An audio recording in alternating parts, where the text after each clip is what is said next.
Welcome to BCAT's Community Update. I'm your host, news producer Sydney Boles, and I'm here to check in on the first year that Burlington Public Schools has had our new Assistant Superintendent Dr. Chen. This was a position that the district was really eager to fill. There was a lot of excitement around her start last summer, and here we are coming full circle at the conclusion of the first year. So Dr. Chen, thank you very much for being here. Thank you for having me. I want to ask just sort of how this year has been, right? And that's a big question because a lot happens in a year. So I figured we'd do it rosebud thorn style. Okay. I don't know if you know about this, so I'm going to describe it a little bit. Thank you.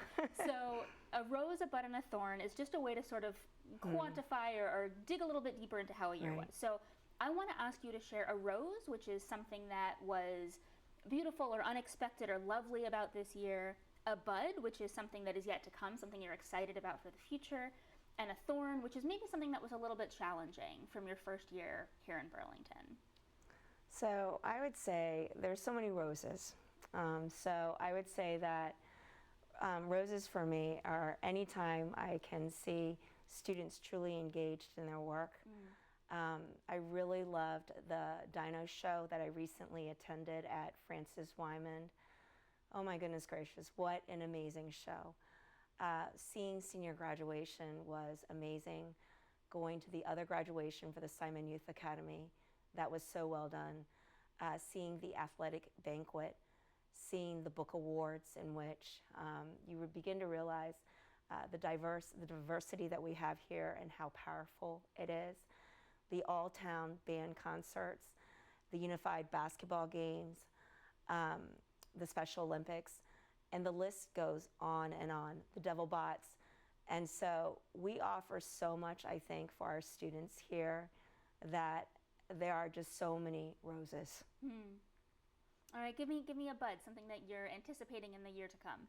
Well, as you may know, we are working on aligning our curriculum, more so pre-K through 12, that vertical alignment, taking a look at putting Algebra 1 into the middle school, a true Algebra 1 course. And so that is going to be work that is going to be ongoing. We have hired a math consultant, Dr. Kathiri Thunder, who's helping a group of administrators, teachers with that particular work. That work has continued from last year to taking a look at our data analysis to moving forward more so and putting some plan of actions together.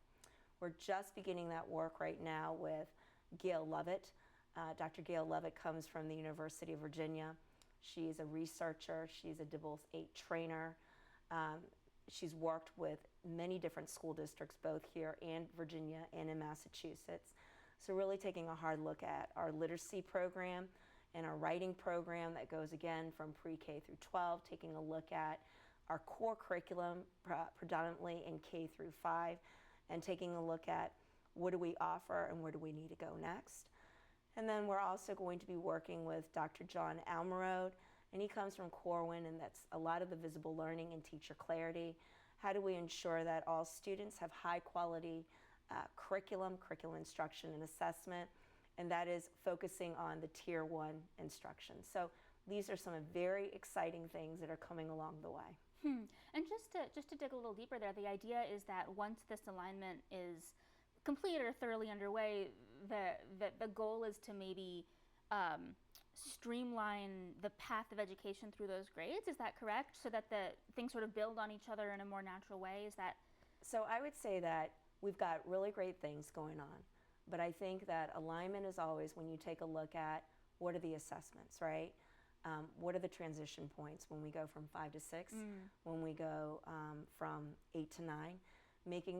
Ensuring that all those transition points are as smooth as possible, because we collect a lot of instructional data here, and then asking those really deeper questions about, like from an equity lens, making sure that who has access to all of our curriculum, especially when we look at our high school, who are all of our students, for instance, accessing like the AP courses, the high-level courses, and ensuring that all students really have that opportunity.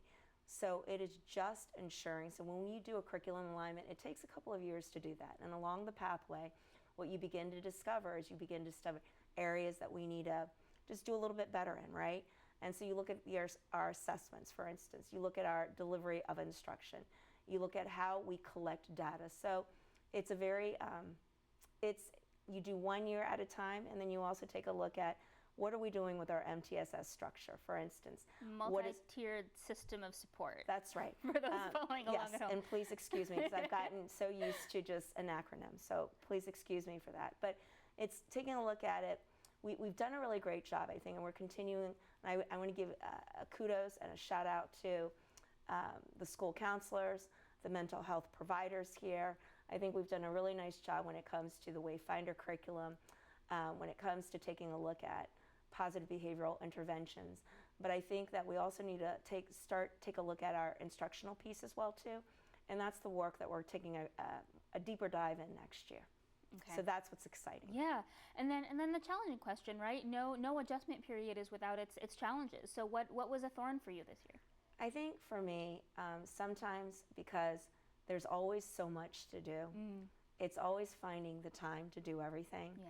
And I think one of the things that Dr. Conti and I have promised to do more of is, I love being in the classrooms, right? And so I would have liked to have spent more time in the classrooms, and so Dr. Conti and I are going to be working on a schedule next year that we can be even more visible in all the classrooms.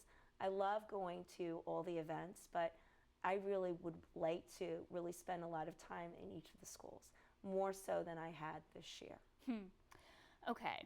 So the other piece I want to talk to you about to sort of encapsulate your first year here in Burlington, I was thoroughly impressed when you arrived. You came with your own assistant superintendent's entry plan that was very thorough, very rigorous, and gave sort of a roadmap for your first, I think it really was the full year.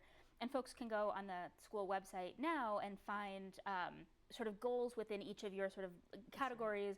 And whether they were met or in progress. I don't think there were any that were listed as not met, if I'm remembering correctly. But folks can go look at that if they're interested. So I want to talk just a little bit about those 3 categories. Right. And the 3 were relationships and communication, student success, and organizational capacity and alignment. So I'm hoping that I can ask you just to summarize in a couple of sentences what you learned in each of those buckets. I know that's a really big question. And sort of how that helps you understand what we got going on here in Burlington. So let's start with relationships and communication, and that stuff like establishing routine meetings with Dr. Conti, school councils, CPAC, student leadership, houses of worship. Relationships and communication. How did it go? Well, I think what I've learned, and it's even more so here, this is just a tremendous community. And what I mean by that is that it's very palpable. You can feel it, touch it, smell it. People here are truly invested in their students and ensuring that all students have the opportunity for success. And I say that because just so grateful of the community and partner organizations like you saw help us come and talk to us. They're partnering with us with Kindness Day, for instance. But it really starts with building relationships and getting to know people. So I think that I took some time during the summer to have some, like an open house events, but I think that that's pivotal in this type of work that we do. Whether or not it is through solving a problem, you're still building relationships. Whether or not it's in meetings, you're still building a relationship. And just really trying to be as clear as where we are. So right now on the website, if you were to take a look at where we are when it comes to the math and what we've done, in order to ensure that there is clear transparency, I've posted on there like all the meeting slides that we've done, all the data analysis that we've done. So I encourage parents just to take a look at that so they have a roadmap of where we're headed. But I think that anytime you're new and you're not from here, I think that you just need to take a little bit more time to explain who you are, your thoughts, and the process that you're engaged in, and really just take the time to answer questions.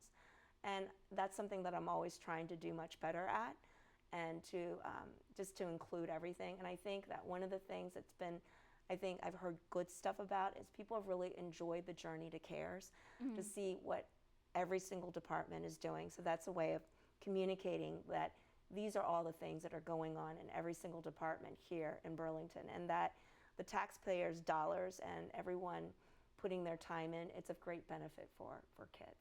Yeah. So part of that relationship and communication is uplifting the work that's being done in all these different areas. Yeah, because it's quite a lot of work. It's quite a lot of work. All right. So student success is the second bucket here, and in your entry plan, you describe this as like reviewing the data, exploring how that multi-tiered system of support is implemented, meeting with various department directors, learning about what the curriculum looks like.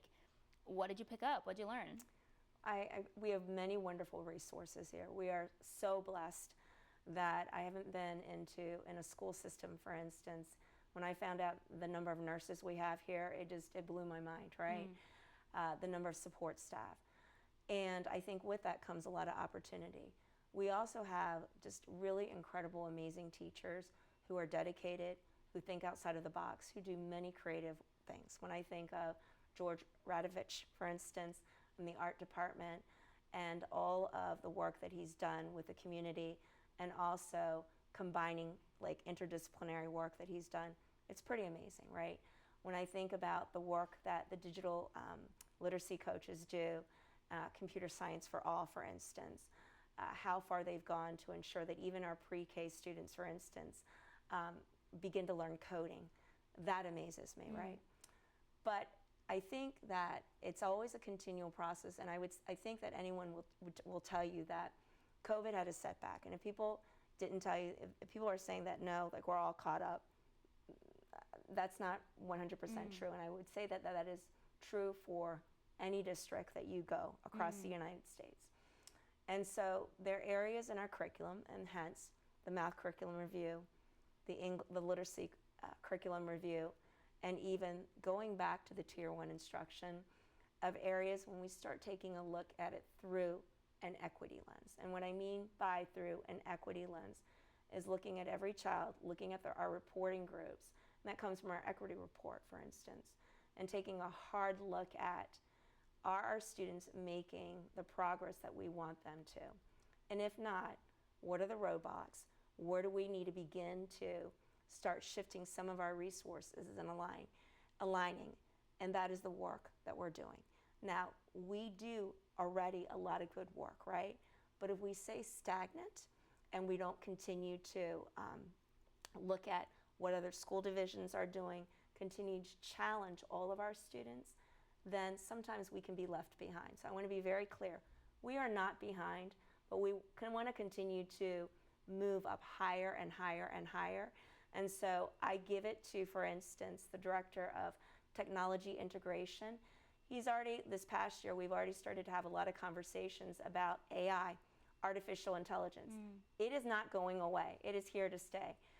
So how do we embed that in our curriculum in a way that's thoughtful and done in such a way, because children are using AI, whether or not we want them to or not want them to. But then how do we use it in a way that still allows them to do their work and still allows to avoid plagiarism at the same time, because it exists. So it's always looking at that when you're looking at the curriculum pieces, and then also looking at our scheduling component as well too, to make sure that we have the time on learning that we need to have time on learning. Okay. And then the final bucket of your sort of entry plan that you were working on was looking at organizational capacity and alignment. So things like systems for accountability, lines of decision making, and what everyone's capacity is like. So what did you figure out? Well, we all know this, right? We don't have enough time to do everything that we want, right? And we always wish that we had more time. And I think one of the things is that we've got to build in the collaboration time for teachers to be able to meet with our specialists, for instance. That's going to be pivotal in moving us to the next level. I think there also needs to be professional development. My team's taking a look at this. That is very strategic and very, very, I would say, pivotal in what the teachers want. We're taking a look at that and we're going deeper into that. And what I mean by that is really addressing some of the needs of each of the departments. And I think that they're going to start seeing that more and more so next year. And to offer many times in which people can just take some professional development on their own time through online learning, for instance. And we're going to be taking a look at how do we do that. But I think when we mean by alignment, making sure, for instance, that not all respectful of when people's meetings are. So getting a calendar ahead of time and asking all the departments, all right, when are you going to be having all your meetings, so that when a principal at a building decides to have their meeting, for instance, we're not pulling out too many people. And so I think aligning all of that is going to be important, and just ensuring that we continue to, I think, ensure that teachers, the time that we do give to them, that we're very protective of their time, and that of the directors too, and ensuring that all of our initiatives are aligned and that we're always going, why are we doing this, and how does this fit into the bigger picture? Okay. Well, it sounds like you had absolutely a ton going on in this first year. I hope that you at least get a little bit of downtime this summer. I don't think that's really how it works. I don't think, from what I've heard, summer's not really downtime. But I don't know. I wish you the best in your second year. Is there anything else you'd want to add before I let you go? Yeah, I really wanted to thank you, and I really wanted to thank everyone at Burlington, because you guys have made me feel home here when my parents still live in Virginia, and I am just so blown away and just so happy to be here. And we offer such great things for our kids, and this is an amazing district, and I just really want to thank Dr. Eric Conti and the school committee and members who gave me the opportunity to just be your assistant superintendent. And I just hope I continue to serve you in the way you want me to serve you. And if not, please don't hesitate just to let me know how best I can serve you and your children. But thank you. Thank you for this opportunity. All right, Assistant Superintendent Dr. Lisa Chen, thank you very much. Yeah. I'm your host, Sydney Boles. This has been a community update. Thank you very much for watching.